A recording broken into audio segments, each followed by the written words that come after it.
Dead or alive, I'm reviewing this demo. That's right, RoboCop by the guys that made Terminator Resistance. Terminator Resistance was underrated and a great game, by the way. At least I feel that way. But is this a game that you're going to want to buy for more than $1? Let me tell you what I liked, what I didn't like, and what things we might have to be concerned with for the final release on November 2nd. Let's get into the review of the demo. RoboCop Rogue City is developed by Teon, the same minds behind Terminator Resistance, and published by Nikon, or is it Nacon?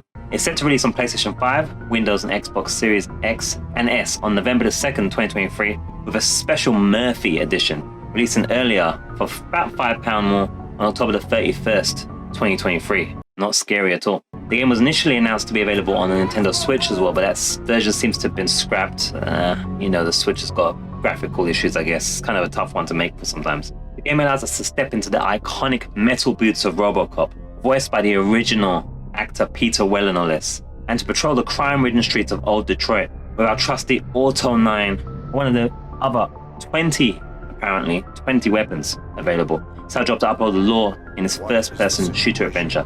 Let's jump into the good, the bad, and the ugly of RoboCop Rogue City demo. So as ever, let's start with the good stuff. First up, the visuals and performance of RoboCop Rogue City is a visual treat. It supports frame generation and DLSS, which ensures a smooth, crisp gaming experience. The setting and aesthetics are nailed down meticulously, just as they did with their previous Terminator Resistance game. The environments, sound, audio, and character likeness resonate well with the source material and the movies, making the city of Detroit come alive once again on your screen, just as they did with Terminator.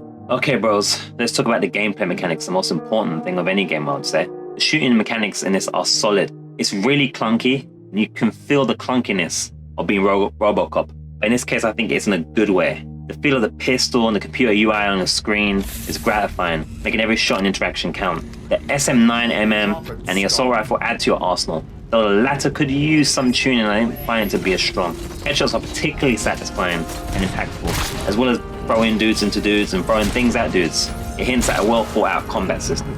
I also have to say that this game plays really well with the controller, especially on the Xbox One controller, which works seamlessly right out of the box as you expect. Unfortunately, as you probably would expect as well, the superior controller in terms of features and feel, the DualSense, is not supported as ever. But it doesn't deter from the overall gameplay experience, thankfully, so I'd highly recommend that you get your controllers out for this one, even if you're a keyboard and mouse elite.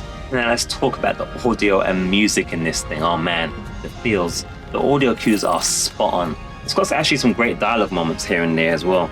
The music score, filled with nods to the original movie, elevates the atmosphere, making patrols and combat feel epic. So good. As for the character models, especially the faces, I think they're a notch above compared to Terminator Resistance. Lewis, you're here. We need to get these elevators back online. The service box is in the basement. Let me. I doubt you had time between all the heroics, but I got a keycard from the janitor. It's good to do some real street work from time to time, you know? After you.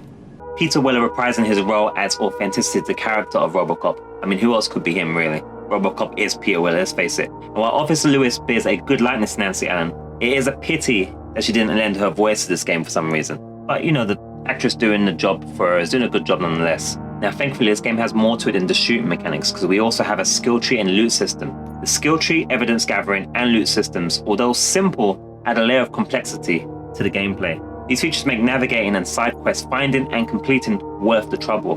Now, I'm going to be honest with you guys. Difficulty balancing in this game, playing on normal feels easy. But then again, you're freaking RoboCop. Feeling overpowered against common thugs, bums, day jobbers is the way it's meant to feel. It adds to the charm. I mean, it wouldn't be good if you're having trouble with little minions. And what I've seen of people playing on hard difficulties, this makes the enemies sponges. It doesn't feel right to be shooting a thug in the head 6 times when you're RoboCop. So I would recommend that you stick to normal. Now, although I've said it many times already, it is something still that I have to add finally once again. Iconic voiceover that is Peter freaking RoboCop Weller to voice and have the likeness of his character, because he is RoboCop after all. And I don't want to hear about any other remakes or whatever. No one else is going to be RoboCop but Peter Weller. That is it, okay? It's like Arnie and Terminator.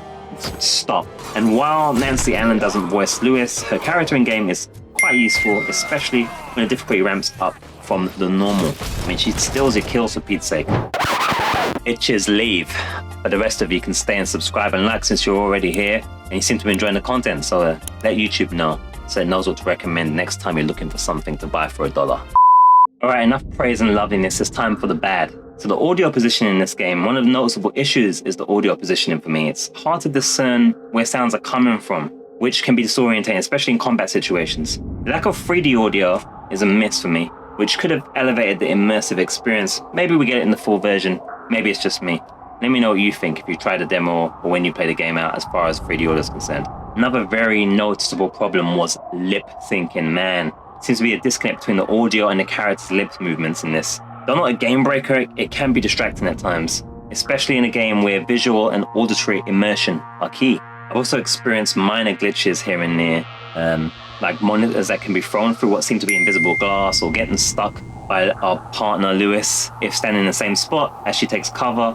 They aren't game breaking, but they do pull you out of the experience momentarily here and there. And also now the level design, the levels are pretty linear, which might limit your replayability. It seems like a one-time playthrough unless you're chasing missed contraband or evidence in a previous chapter, if that's possible. A more open world feel could have provided more exploration and engagement possibly, but we'll have to see how the full game plays out. Maybe it's a demo limitation thing, but outside of those things, yeah, a little bit. There's some open worldy sections, open area sections, but still, you know, the feels are kind of mixed. And talking about those areas that are open areas as opposed to open world, yeah, navigating around the area map, it could be a tad bit faster. It's quite big. Now, if the map were either half the size or had double the secrets and quests, it would hit the sweet spot of exploration and discovery. As it stands, at least in the demo, it feels like it's stretching the middle ground, and that could be a problem. Now, I have praised a lot of the voice acting and performances, but some voices don't quite match the faces that command them. It's a minor hiccup, but it's noticeable, especially when you juxtapose with Peter Weller's iconic star-stealing voice overworking what is easily his best work anyway.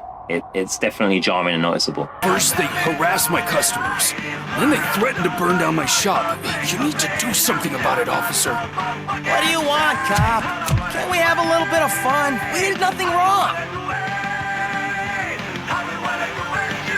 And then finally, it's that assault rifle, these assault rifle mechanics. Assault rifle doesn't feel as satisfying to use compared to the other weapons in RoboCop's arsenal. They are meant to be potentially 20, according to my research. So maybe that's just the one-off, could be the demo thing. But the assault rifle, for me, it lacks punch and the precision that makes the other weapons enjoyable in the first place. Especially the iconic pistol, which is the main gun you want to be really feeling good. That one feels good at least, but the assault rifle, let's see, hope that these other 18 weapons or so are not, or it'll be 17 because the machine gun was pretty good as well. So let's hope the other 17 guns aren't as wildly and crazy. So now for the ugly, which is a breath of fresh air to see that the demo doesn't have any major flaws that would fit within the ugly. It's a positive precedent for the full release. So my score for the RoboCop Rogue City demo is an 8.5 out of 10. RoboCop Rogue City thus far seems to be a step up from Terminator Resistance, showing off great visuals, well-designed audio, and a combat loot flow that keeps you engaged.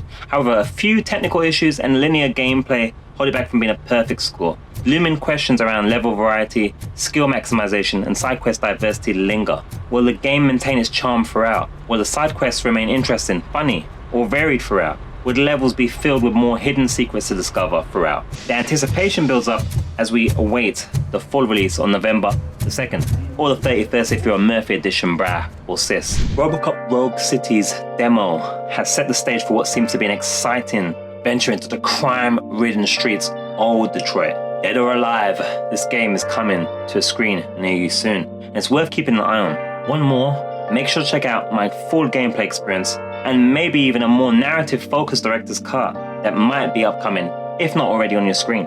Until then, thank you for your cooperation, and remember, stay out of trouble. Man, I need to practice my Murphy lines. This is not good enough.